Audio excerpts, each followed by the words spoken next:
Would you like some coffee or something? I gave up coffee when I was pregnant. I never went back. I understand Ingrid had been feeling ill for a while. That's right. Was last night worse than usual? I'm not... I'd have to think. There will be an autopsy. So we'll have answers soon enough. Many I spoke to had strong feelings about your wife. She's not even buried, and people are already dragging her name. She had her defenders. Mostly those who were scared of her. And I think it's safe to say most in this town would celebrate one less Johansson. I could barely even find someone to do the autopsy. It's a small town. Grudges live longer than people. And you, detective. Are you glad to see one less Johansson? I loved her, detective. I shouldn't have to prove that to you. I guess I'll take your word for it. For now, anyway. I've had enough of this. We're in mourning. If I have other questions, I'll be in touch. You know where the door is. I'll walk you out. Your father's memory may be hazy, but mine's not. I know what kind of person Ingrid was. If there's something you're hiding, either of you, you need to tell me. We'll find out either way.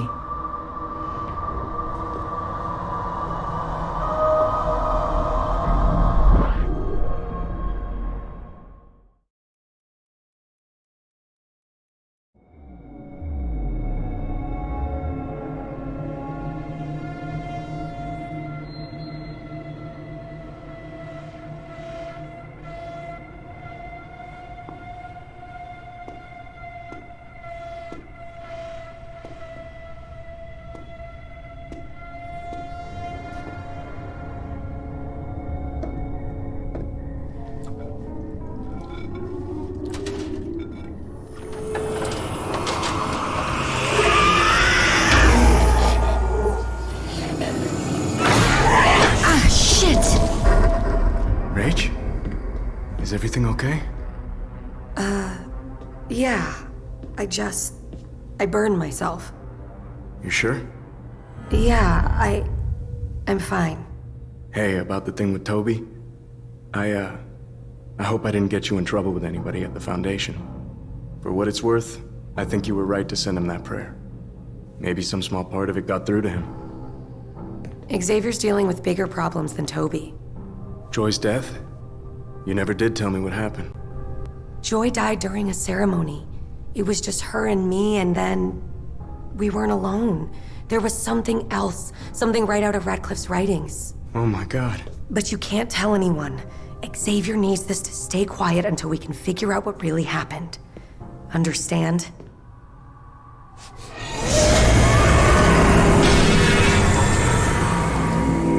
Rachel? What's wrong? Rach! We need to go to the Foundation. Now. What?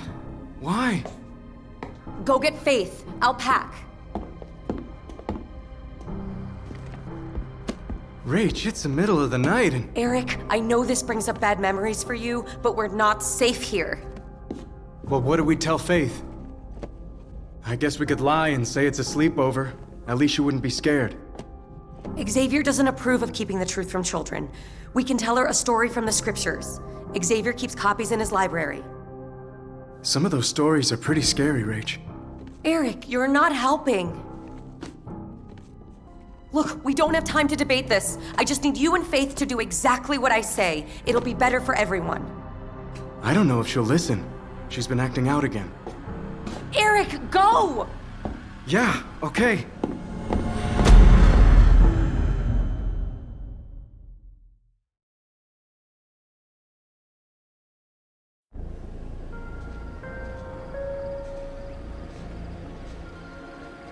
Hello?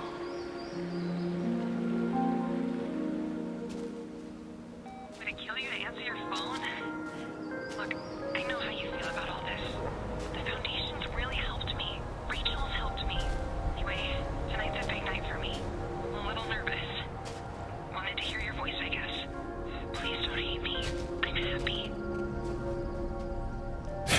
bullshit. You couldn't even answer your fucking phone. Joy? You never cared about me. That's why I joined them. To find a real family. This isn't happening. Then open your eyes. Oh God! Joy! No! Wait, what? This isn't real. Get your shit together, Toby. We both know that'll never happen. You're just gonna stand there?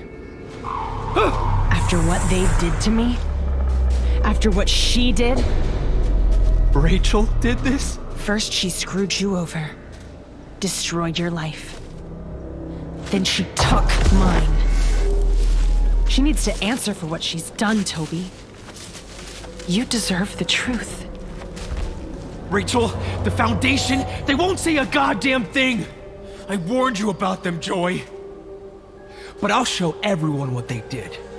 I can prove it now. Proof? Even if you had it, who would believe you? Or Toby Sorelli, the town drunk, the fuck-up. Then what do I do? Please, tell me what to do. Burn it down. All of it. I can't. They'd kill me. Joy, please. Joy?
No!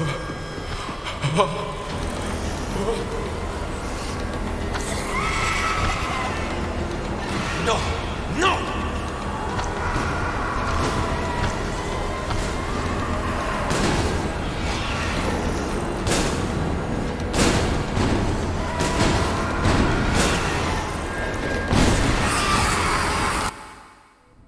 I have to find a way out.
Hi, everybody. I hope you had a great time with the show. Welcome back. I'm Eduardo, joined here by the one and only Jacob.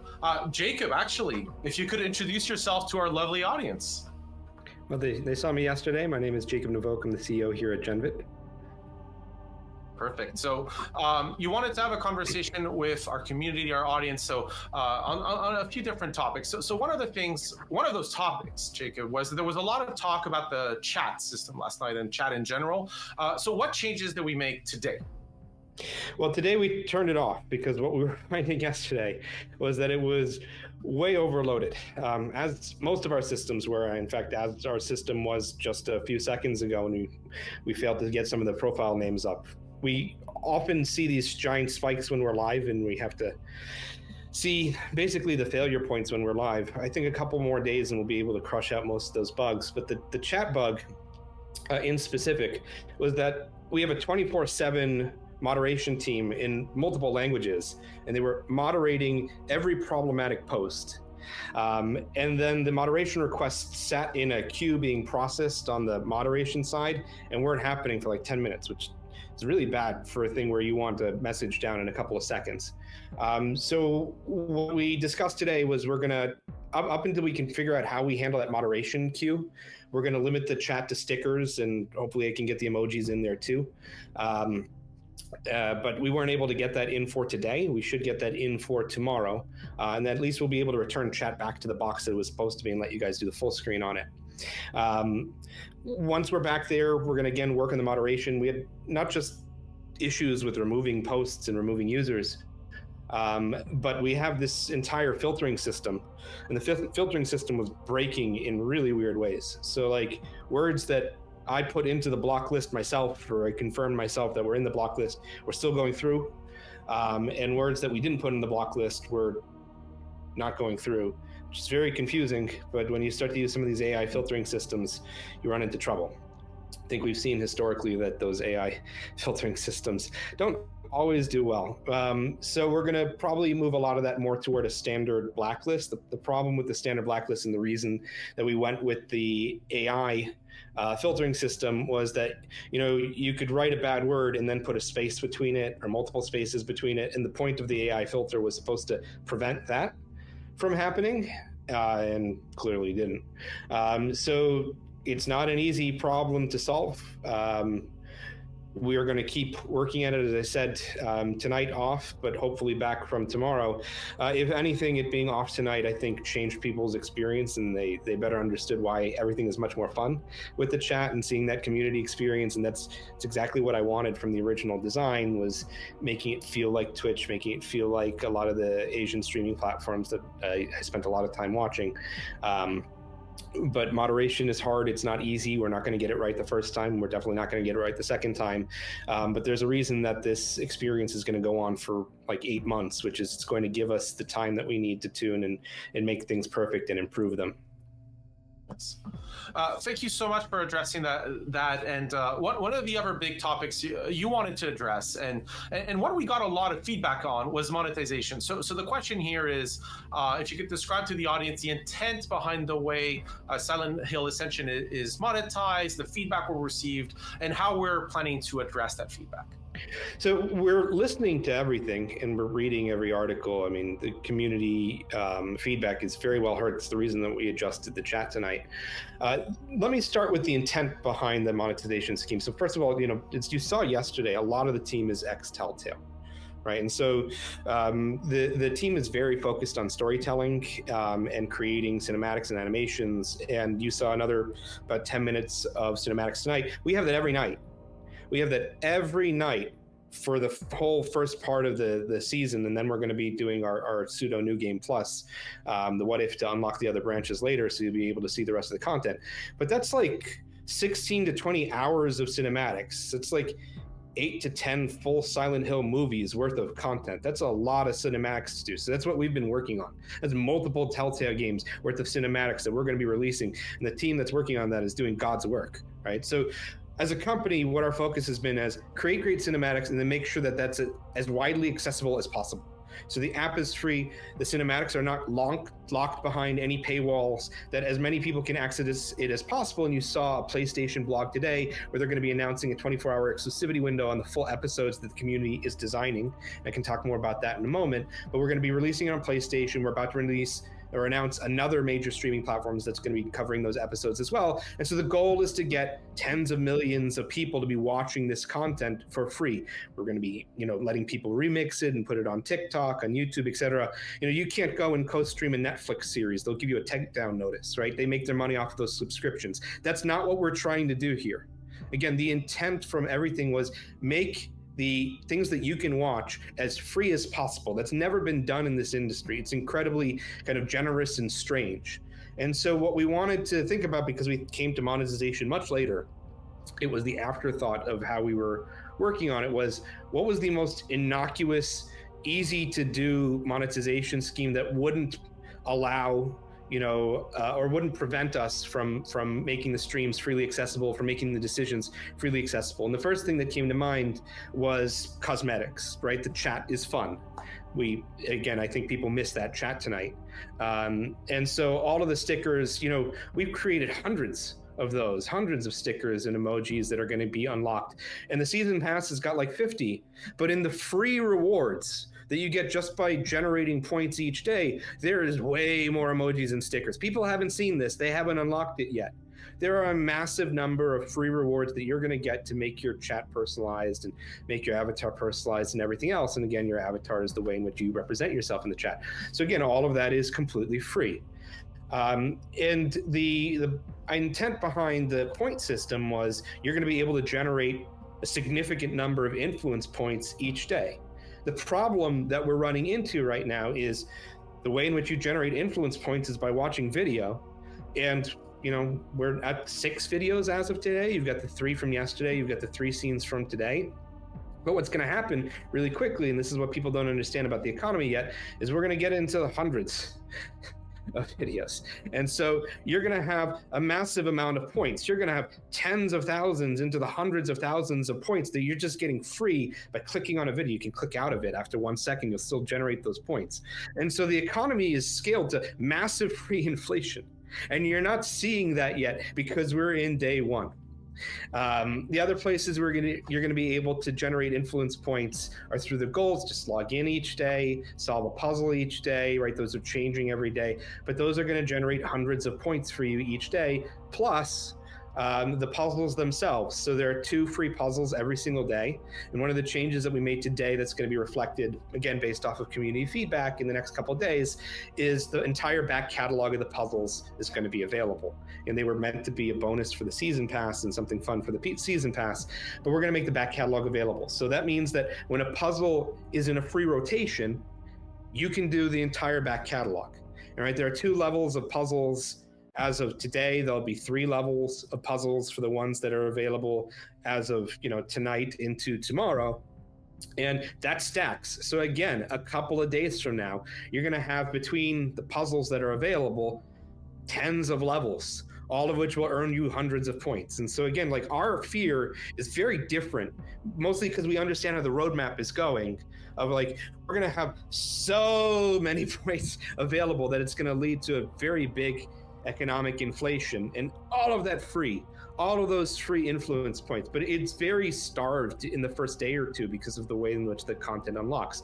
And so in a couple of weeks, when you've got thousands of points unlocking, you're going to be looking back at the days in which you were talking about the influence packs, which are really tiny things, and laughing. And that gets to the point about using those points to sway decisions. Like, well, if somebody buys millions of points and sways a decision, you can look at the leaderboards right now. You're going to see that the top, bids on most of these things are in the 6,000 to 7,000, 10,000 point range. Nobody's buying millions of points. That wasn't the intent behind the design. You can't even get to that easily. Like, you'd have to sit there and spam the purchase. The reason we put tiny packs is, like, if my goal was to make, people buy 1 million points, I would have had $1 million point pack and made it super easy for them to do that. That's not the way that it's designed whatsoever. It's designed to mostly be there if you were busy that week and you didn't have the time to log in, that you could quickly catch up. And it's an experiment, and we will adjust these numbers and we will change them. But I think it would be unfair to people to force them to go and spend tens of hours in a thing to have, the points they need. And so the audience who just want to be there for free can just be there for free. And the people who don't have time and are busy, just like any service product, have the ability to purchase things. It's very free and simple and like easily accessible. So it was very surprising to us because, again, it's innocuous. It's designed mostly to help people earn reward loops. You're not going to be able to change an entire decision with 20,000 points when the decisions are like 37 million on one thing and 15 million on another and 10 million on another. It's not the way it was designed.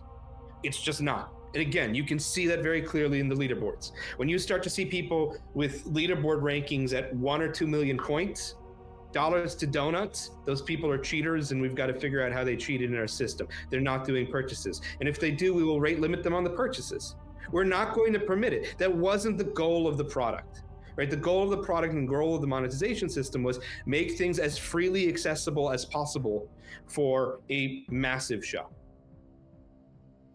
Thank you very much for those explanations. And for sure, in Silent Hill Ascension, community is part of the product. And the references you mentioned right here, Jacob, a lot of those elements like Twitch and talking about the community affecting things, how it's not one person kind of swaying the decision. It's a lot of people. When you see those leaderboards, that's true, right? It's massive amounts of points, but the leader, not so much relatively. So now, community is everything.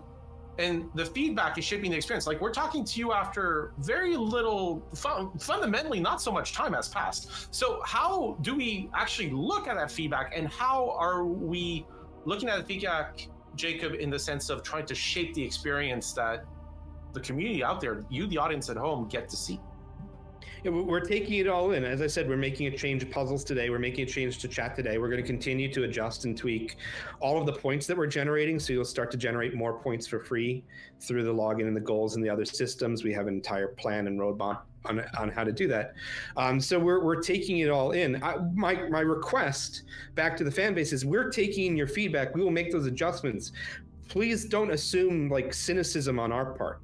The people who have been working on this project, including you, Eduardo, have been working on this for years, right? It's a lot of ex-Telltale people. It's a lot of people who worked in animation and Pixar studios. These people have spent years of their life to create a television show that they're incredibly proud of. And again, if I wanted to just make money, I would have sold a $60 package disc or done $1 million IP pack. That's not the goal. The goal was to do as much as free as possible and learn from it and improve our other products. We're still a very young company. We are still learning. Most of the people who worked on this project were only doing DLC projects before, like fixed price package. We don't have deep experience in monetization. We are not great at it yet. We admit this. We will improve and fix it. But again, like the idea that we're here to scam or be scummy is just absurd. There is not a single conversation ever inside the company where it's like, how can we do as much as possible as grab money from people? Never. You can search our entire Slack records, you can search all of our different conversations. You can prove to that yourself, Eduardo. We never did that. And it's never been a discussion with any of our partners, right? The discussion always came back to how do we make this as freely accessible and easy to do as possible. We'll continue to take in that feedback and make more free points available to everyone because we want to get them engaged. We want to get them earning rewards. We want to learn. Right? We've done a couple of projects in the past. We've learned from those projects. We're learning from this one. We'll get it better and we'll improve. And we've got many, many months to do that.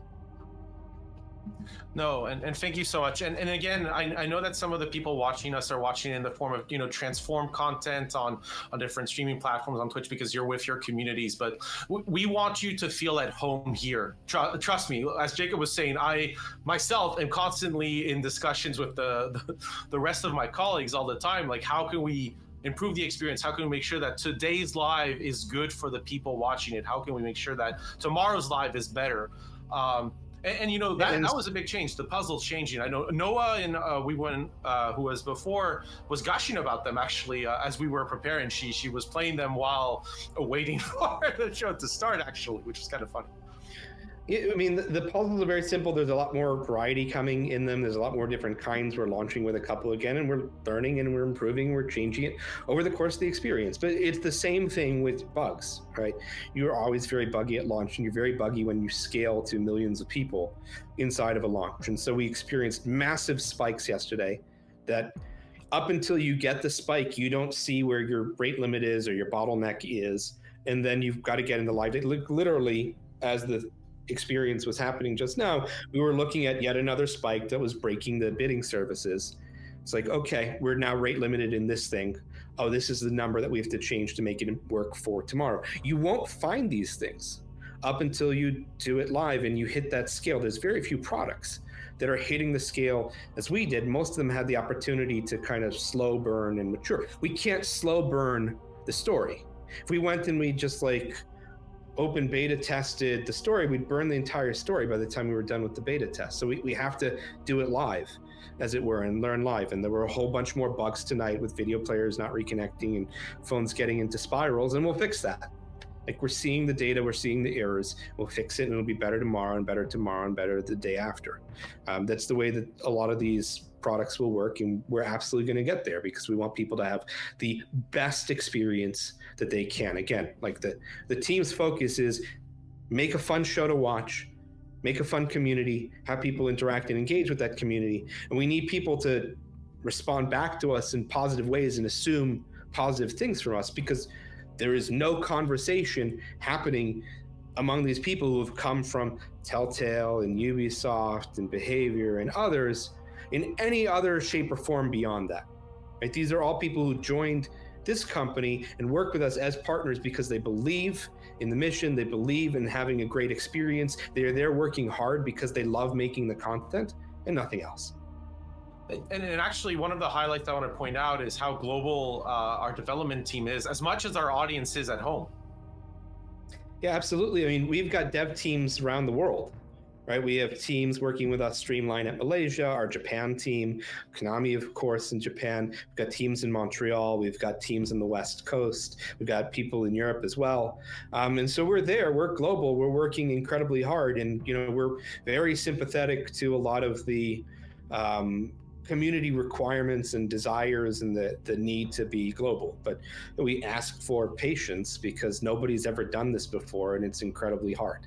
It is very complex software. We've got a real-time game engine running with live interactive streams at scale rates that very few companies reach. Yesterday, we were #1 free app in the App Store. We beat Roblox in one day. That's again, like we're not. No one was prepared for that.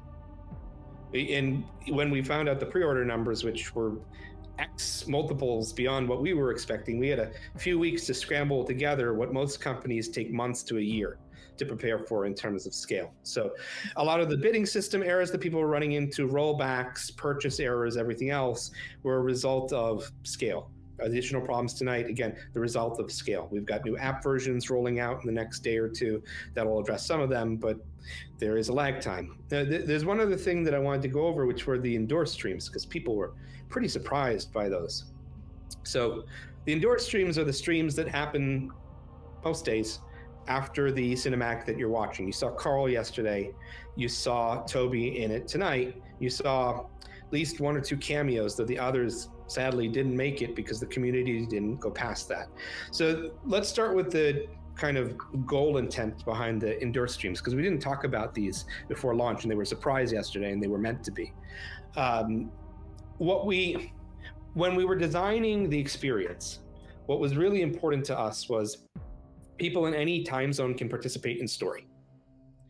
And in order to allow people in any time zone to participate in story, we had to make every story segment available asynchronously to make it fair for decisions. And 2, every video on demand available soon after the live stream. And like people were asking whether those branches were real last night or not. They're absolutely real. We have a group of people whose whole job it is to sort through the simulation, get the right recording out there, and post it afterward. That's a lot of content. We have one scene in week 4 that has 45 variations on that one scene. We have 1,000 different ways the simulation can go up. It's crazy. Like, it's all a massive branching narrative. And so we're updating these things in real time. We're changing these things in real time. But we need to make sure that it's fair to the people who are asleep in Europe or in other locations. And so we wanted to do these QuickTime events. We wanted to do these live events, but we kept coming back to, but if story was decided based off of QuickTime events, it wouldn't be fair for people who weren't there live, because I've been very consistent. You don't have to be there live to experience the entire story and decision loop. We're opening up every decision loop. And like, we really did debate this. Like, there were discussions of the QTEs are more fun. We want people to be there live. Therefore, QTE should affect story. And I went, no, we're not going to do that because that's not fair to the others. But we still want to do something as a bonus for people who do show up live. And so we've got these indoor streams, which are basically Dragon's Lair, but played as a community. And so there are a series of rooms. We're planning about 60 different rooms at all that different characters will go through each day, and you'll see different rooms depending on the night.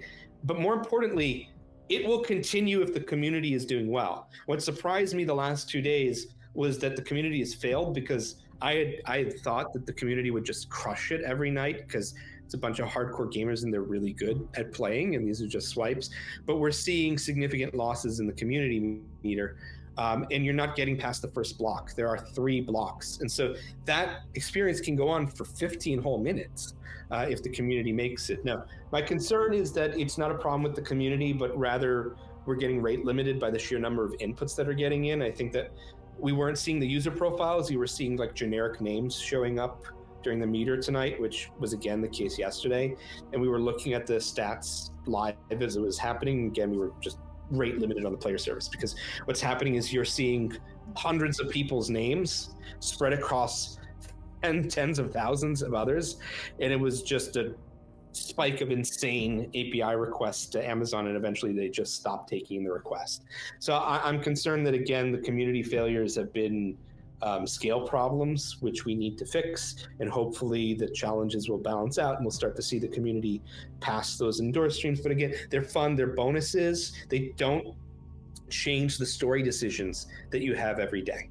The one thing that the endure streams do change is they have a modest impact to hope, which is a meter that someone today was asking us to explain more about. And we've been purposely kind of hiding a lot of how these meters work because we want people to discover them over the course of the experience. But hope needs to be high enough later in the story for a character to survive, right? Fate happens over the course of a series, so it like accumulates and changes.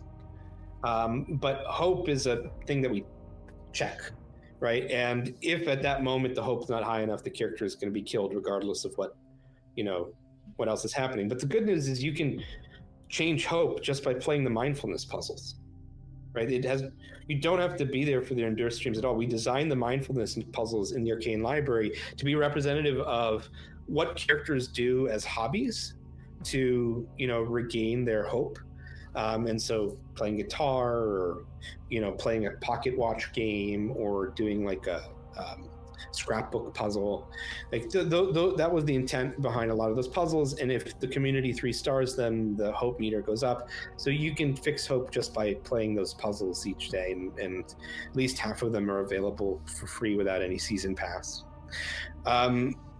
I think if there's any one additional thing to add when it comes to how we're thinking about the overall experience and the endure streams, is everything is a balance, and we're going to get that balance wrong right now, and we're going to improve it over the start and the course of it. But what's going to happen very soon is that these episodes that you guys are deciding, again, these are real branches. I think that there was a mistaken understanding yesterday that the community was going to be able to choose joy, not die. That wasn't the point of that choice. That choice was Rachel's choice, not Joy's choice. It was Rachel's choice, because what you're deciding on is what kind of person does Rachel become, right? And that's the case for all of these choices. It's going to change over time who these characters are and what they become. That's the design of the structure. That's how the simulation changes.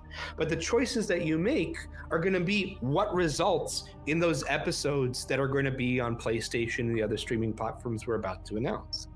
And they can never come again, and they will change. And from next week, it'll, the variations in the simulation stop being a 3-choice way, and you're going to get 3 choices, but those 3 choices are going to be based off of the previous week's 3 choices. And so it's going to be a 9 variation simulation. That's how we get to 45 simulations by week 4. And it's going to get more and more chaotic. And I really feel for the cinematics team was to produce all this, but you'll see, the alternate branches in the what if run after we run. And to that point, I got asked over and over and over in the last year, what if the community kills everybody? People are trolls. They're going to kill the characters.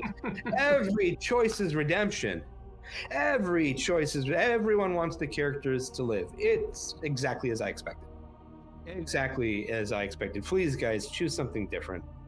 Like, make it more interesting for the rest of the community. The thing that will fix this is rallies. And again, this is something that the community doesn't understand yet based off of the way in which the economy is working, because the rallies have been busted today while we fix the bugs in them. But the rallies are going to allow other choices with very few influence points to quickly catch up.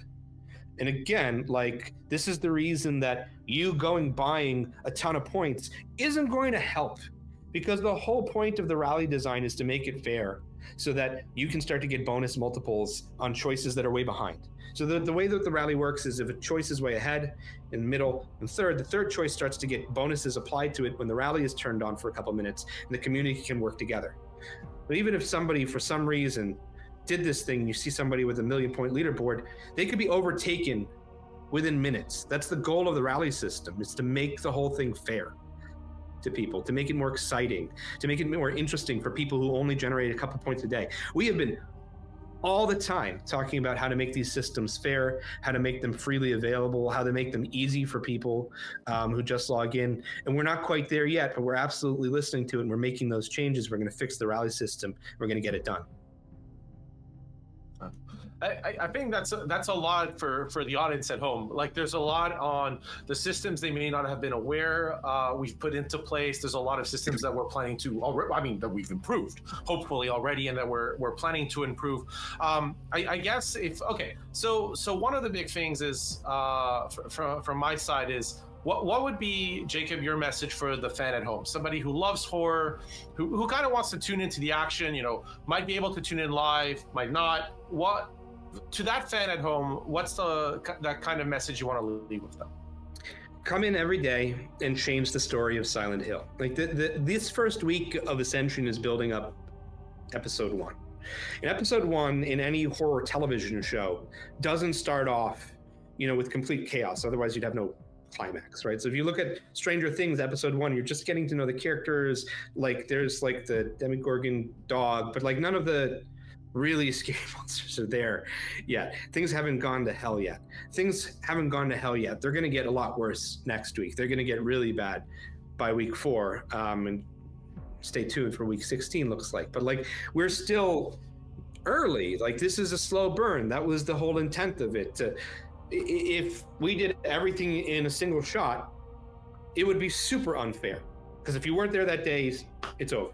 But we're making it so accessible so that if you miss a day or two, you notice today several of those decisions won't close out for another 2 days. They were a 3-day decision, right? You're busy one day, you miss it, you still have the opportunity. Everything was balanced around fairness, and I asked for that you come in, give us a shot, be open to the fact that we are still learning these designs, that this kind of media format has never been done before in history, and that we're excited to tell the story that we're telling because we come as storytellers. And we're still a startup, we're still small, we're still new, and we're excited to be doing something new and lead into the great games that are coming next year.